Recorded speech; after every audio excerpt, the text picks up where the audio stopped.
previous video, I have explained you the first part of the story. We have left from where William had left making the efforts. He was drowning for the third time. He was relaxed. His legs became lifeless. His brain experienced a blackout, and he stopped making any efforts to save himself. He was feeling sleepy. He tried to jump up, but he failed, and to be carried in his he felt nice to be carried in his mother's arms as he felt very sleepy. From where we have left there, we will read further and I will explain you paragraph wise. So we will start reading from where we have left this topic. Let's start from the third paragraph line. I crossed to oblivion, and the curtain of life fell. Oblivion मतलब होती है state of being unaware और unconscious of what is happening around one. वो बेहोश हो गया था basically. He was oblivion means he was state of being unaware कि आसपास क्या हो रहा है. He was unconscious. And curtain of life fell means life come to an end. ठीक है. So what happen, William became unconscious as he drifted away towards death. जैसे वो डेथ के पास जा रहा था वैसे ही वो अनकॉन्शियस हो गया. वो गिर गया, वो फेंट हो गया था. Okay, let's read the next paragraph. The next I remember was lying on my stomach beside the pool vomiting. The chap that through me in was saying but I was only fooling. Someone said the kid nearly died. Be all right now. Let's carry him to the locker room. So William gained consciousness. When William gained consciousness, जब वो होश में आया तब क्या हुआ था. He was lying on his stomach beside the pool and he was vomiting. तो जब वो बेहोशी की हालत से वापस होश में आ रहा था तब उसने कहाँ उसको अपने आप को पाया कि वो पूल के साइड में वॉमिट कर रहा है. He heard someone scolding the boy who had pushed him into the pool.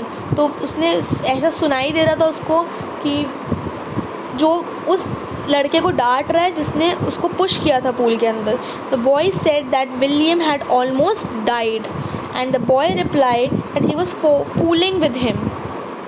सो जो वॉइस जो डांट रही थी वो कह रही थी कि ऑलमोस्ट जो विलियम लड़का है वो मर जाता तुम्हारी वजह से. एंड द बॉय रिप्लाइड अपने को एक्सप्लेन करने में कि मैं बस उसके साथ मजाक कर रहा था. I was fooling with him. The boys asked the boy to carry William to the locker room. So जो वॉइस थी जो डांट रही थी जो स्कोल्ड कर रही थी उसने उस लड़के से बोला कि विलियम को लॉकर रूम में लेके जाए. Okay, the next paragraph let's read it. Several hours later, I walked home. I was weak and trembling. I shook and cried when I lay on my bed. I couldn't eat that night. For days, a haunting fear was in my heart. The slightest excursion upset me, making me wobbly. W-O-B-B-L-Y. Wobbly means weak in the knees and sick to my stomach. So what happened? After many hours, William walked home. बहुत घंटे के बाद William घर गया अपने. He felt weak and shivered. He was trembling. It is written I was weak and trembling. तो जो William था वो बहुत ही ज़्यादा कमज़ोर हो गया था और ही वॉज शिवरिंग, काँप रहा था डर से. I kept on crying as I lay on the bed. He was unable to eat food. अब उस दिन वो रात का डिनर भी नहीं कर पाया बिकॉज वो इतना ज़्यादा डर गया था. He kept fear kept on haunting him for many days. बहुत दिनों तक वो जो फियर था डूब जाने का वो उसको डराता रहा. The incident made him physically upset. अब वो फिजिकली अपसेट हो गया था अपने आप से. The slightest work made him feel that his knees were unable to bear his weight. अगर वो ज़रा सा भी कोई काम करता था तो उसको ऐसा लगता था कि ये जो बर्डन है, ये जो वेट है काम का, वो नहीं सह पा रहा है. He would feel like vomiting. उसको वॉमिट फील हो जाती थी. Okay, let's read further. I never went back to the pool. I feared water. I avoided it whenever I could. So William did not go to the pool. As he feared the water, he remained away from the water. तो अब वो दूर दूर रहने लगा water से, उसको डर लगने लगा वाटर से, और वो कभी भी उसके बाद पूल पे नहीं गया. Okay. The next paragraph says, as few years later, when I came to know the water of cascades, I wanted to get into them.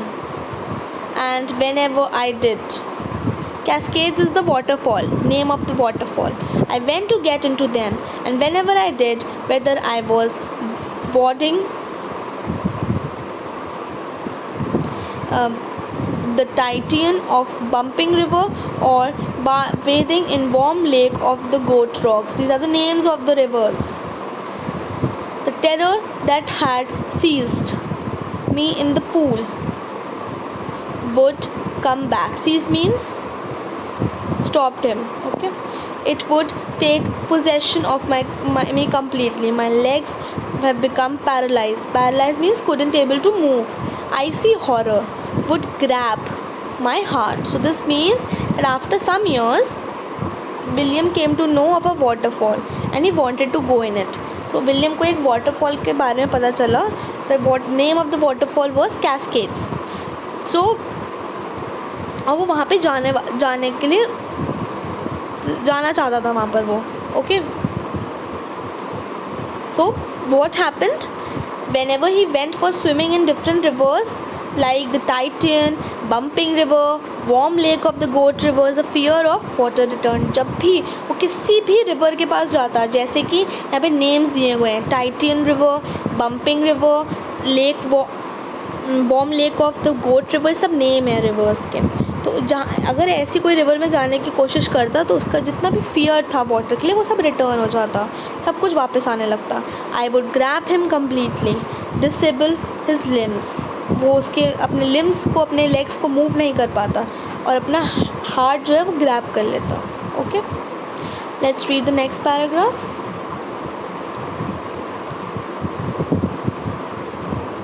This handicap state with me. Handicap means a circumstance that makes progress और success difficult. Handicap का मतलब होता है कि कोई ऐसी situation जो आपकी सक्सेस में डिफ़िकल्टी लाए. ठीक है. Stayed with me as the years rolled by in canoes on Maine. Canoes means small boats on Maine lakes. Fishing for landlocked salmon, bass fishing in New Hampshire, trout fishing on the Deschutes and Metolius in Oregon, fishing for salmon on the Columbia, at Bumping Lake in the Cascade. Wherever I went, the haunting fear of the water followed me. It ruined my fishing trips, deprived me. Deprive means to take away. Okay, the joy of canoeing, boating and swimming. So वो क्या बता रहा है इस paragraph में कि जब भी वो किसी डिफरेंट रिवर्स में जाता, बोटिंग करने जाता या फिर स्विमिंग करने जाता है या फिर फिशिंग करने जाता है, तो ये जो जितनी भी वाटर का फियर की वजह से, उस हॉन्ट की वजह से, मुझे उस सिचुएशन की वजह से मुझे जितनी भी ट्रिप्स थी मेरी वो सब र्यून हो जाती. र्यून मीन्स डिस्ट्रॉय हो जाते हैं. और मैं डिप्राइव करता अपना वो joy of boating and swimming, वो मैं कभी फील ही नहीं कर पाता. This is what he is saying. So the fear of water remained with William as he grow up. जैसे ही वो बढ़ता जा रहा था, उसका जो वाटर का जो फियर था वो उसके पास ही था, वो कहीं नहीं गया था अभी भी. On the boating trips to different lakes. तो लेक्स के नाम दिए गए यहाँ पे. In the Maine region, new hemisphere, deschus, melicious, Columbia, bumping lake. Wherever he fished different varieties of fishes, namely salmon, bass and trout. ये सब fishes के नाम हैं. तो जहाँ पे भी वो जाता था फिशिंग करने, the fear followed him. Fear उसके पीछे पीछे चलता था. His fishing trips were destroyed as he did not enjoy boating and swimming due to the fear. उस fear की वजह से वो कुछ भी enjoy भी नहीं कर पाता था. Okay, let's read further. Let's read the next paragraph. Okay. I used every way I knew to overcome this fear, but it held me firmly in its grip. Finally, one October, I decided to get an instructor and learn to swim. I went to the pool and practiced 5 days a week, an hour each day. The instructor put a belt around me. A rope attached to the belt went through a pulley that ran on an overhead cable. Cable means thick rope. रस्सी, बहुत मोटी रस्सी. He held on to the end of the rope and we went back and forth. Back and forth मतलब आना फिर वापस बाहर आना, फिर अंदर जाना फिर वापस बाहर आना. Okay. Back and forth across the pool, hour after hour, day after day, week after week. On each trip across the pool, a bit of panic seized me. Each time the instructor relaxed this hold on the rope and went under, some of the old terror returned and my legs froze. Each time instructor relaxed his hold means धीरे धीरे वो रोप छोड़ने लगा था, but जैसे वो छोड़ने लगा था वैसे उसका फियर वापस आने लगा था. It was 3 months before the tension began to slack. Slack means to reduce. Then he taught me to put my face under water and exhale. Exhale मतलब सांस अंदर बाहर लेना, अंदर लेना. And to raise my nose and inhale. And सांस inhale मतलब सांस छोड़ना. I repeated the exercise hundreds of times. Bit by bit, I shed part of the panic. Panic means fear that seized me when my head went underwater. Gripped. Seized मतलब होता है grip कर लेना. Okay, so what happened? William tried to ward off the fear, but he was unable to get rid of. उसने बहुत कोशिश करी कि वो ये जो fear है वो चला जाए, but वो नहीं जा रहा था. Finally, in a month of October में he hired an instructor to teach him swimming. तो उसने एक personal instructor hire किया और उससे बोला कि वो उसको swimming सिखाए. He would practice for an hour each day, 5 days a week. तो days के 5 days वो जाता था और एक घंटा रोज़ स्विमिंग सीखता था. William describes the learning process. अब इस पैराग्राफ में लर्निंग प्रोसेस जो है वो डिस्क्राइब किया है विलियम ने. The instructor put a belt around William's waist. The belt was attached to a thick रोप.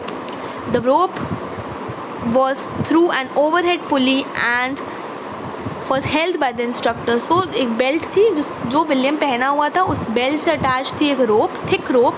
वो थिक रोप जो थी वो पुली के ऊपर थी. पुली जो एक गोल सा व्हील होता है जिससे इधर उधर आपने देखा होगा पुली क्या होता है. ओके.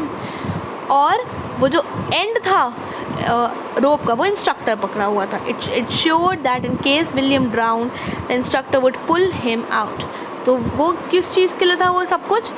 ये इंश्योर करने के लिए कि अगर वो डूबता है विलियम तो इंस्ट्रक्टर उसे खींच लेगा बाहर. William swam across the length of the pool for several weeks. Whenever the instructor loosened the rope, अब धीरे धीरे जब वो सीख रहा था तब इंस्ट्रक्टर धीरे धीरे वो जो रोप था वो छोड़ने लगा था. He went into the water and fear would return. तो जैसे जैसे रोप ढीली करने लगा वो और अंदर जाने लगा वाटर के, और धीरे धीरे वो जितना भी फियर था वाटर को लेकर वो सब वापस आने लगा. It would immobilise his legs means वो अपने लेग्स को हिला भी नहीं पाता था. It was after 3 months of practice that William got comfortable. अब 3 months हो गए उसको प्रैक्टिस करने में, तब जाके वो कम्फर्टेबल हुआ वाटर के साथ. Then the instructor taught him to breathe in the water. फिर उसके बाद इंस्ट्रक्टर ने उसको सिखाया कि वाटर के अंदर सांस कैसे लेते हैं, ब्रीथ कैसे करते हैं. Okay. He taught him to put his face under the water and exhale his breath. और फिर उसने उसको सिखाया कि कैसे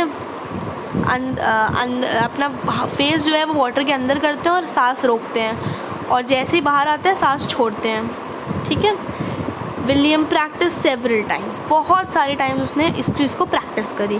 gradually he get rid of the panic. जो फियर था ग्रेजुअली धीरे धीरे वो कम होता गया. And he would grab him when he put his head under the water. Okay. और वो अपने आप को ग्रैब कर लेता था जब भी अपने हेड को वो वाटर के अंदर डालता था. Okay. Let's read the next paragraph. Next, he held me at the side of the pool and had me kick with my legs. For weeks I did just that. At first, my legs refused to work, but then gradually relaxed, and finally I could command them. Command means order them. अब अपने legs को control करना सीख गया था. So, the third phase क्या हुआ? ये पूरा जितनी भी पूरी स्टोरी है वो लर्निंग प्रोसेस बता रहा है इसका कि कैसे उसने लर्न किया स्विमिंग सीखना. तो अब थर्ड फेज में the instructor taught William to kick the water surface after with his legs. अब लेग्स के साथ कैसे लेग्स को मूव करके वाटर में आगे बढ़ा जाता है वो उसको सिखा रहा था. फॉर वीक्स उसने यही चीज़ बस प्रैक्टिस करी. Initially his legs did not move, but gradually they relaxed and finally William could order them to kick in the desired way. अब जैसे वो चाहता था वैसे अपने legs को control करना सीख गया. Okay? The next paragraph says thus, piece by piece he built a swimmer, and when he had perfected each piece he put them together into an interrogated whole. Interrogated means सब कुछ साथ में together. In April he said, now you can swim. Dive off and swim the length of the pool. Crawl stroke. Stroke means a particular style of moving the arms and leg in the swimming. So उसको stroke बोला जाता है. एक particular way होता है अपने legs और arms को दोनों को साथ में चलाने का, उसको हम stroke बोलते हैं. So finally जो instructor था made a swimmer out of William in the phase. Now अब उसने बोला कि जो विलियम था वो स्विमर बन चुका था, सब कुछ सीख चुका था. When William had perfected each phase, जब उसने सारे अलग अलग फेज जो उसने सिखाए थे इंस्ट्रक्टर ने वो सब कुछ परफेक्टली करने लगा. ही कंपाइल्ड देम, उसने सब कुछ टुगेदर रखा. In the month of April, अब अक्टूबर में ही स्टार्टेड, अब अप्रैल आ गया था, तो अप्रैल में the instructor told William that now he could swim. He asked him to dive into the pool and swim the length of the pool in a particular way called the crawl stroke. ठीक है? Okay. Now I'm ending this video here. I'll explain you the last part of the story in the next video. Thank you.